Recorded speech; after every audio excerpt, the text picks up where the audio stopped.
করছিল আল্লাহ রাসূলের একজন বালক পুত্র,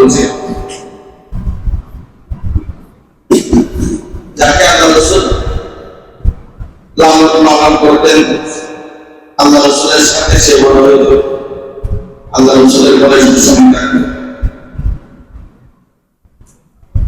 তো তাকে ডাকার সময়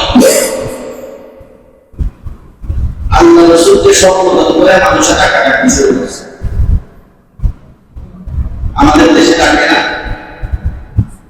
মাহমুদ বিন আব্দুর রহমান, এরকম আব্দুর রহমান ওই সাহাবীও আল্লাহ রাসূলের নাম বলে মানুষের ডাকাডাকি শুরু করছে।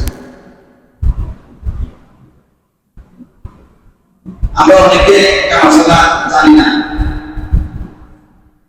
জানলেও অনেকে সেটা মানি না। পালক পুত্র, আমরা অনেক সময় যাদের সন্তান মানি না, আরেকজনের সন্তান নিয়ে আসি, একে লালন পালন করে দেয়। তার 2 বছর শেষ হওয়ার আগে আগে যে মহিলাটা ওই সন্তানকে লালন পালন করতেছে, সে যদি তাকে দুধ পান না করায় তাহলে ওই মহিলা তার সাথে দেখা দিতে পারবে।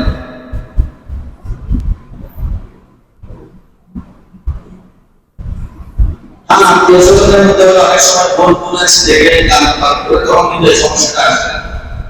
একটা মেডিকেল থেকে সে কোনো একটা নিয়ে আসছে, যদি খাওয়াই তাহলে ঠিক আছে, আর যদি খাওয়াই না পারে তাহলে লালন পালন করতে যে সবাই বলতেছে তাকে তার সাথে দেখা দেওয়া হয়েছে। তো যখন সবাই আল্লাহ রাসূল যে সন্তানকে লালন পালন করতেন, দূর থেকে আল্লাহ রাসূলকে সবাই মিস করতেন, সে সম্বোধন করে ডাকাডাকি শুরু করেছে। আল্লাহর কাছে সেটা পছন্দ হয় না।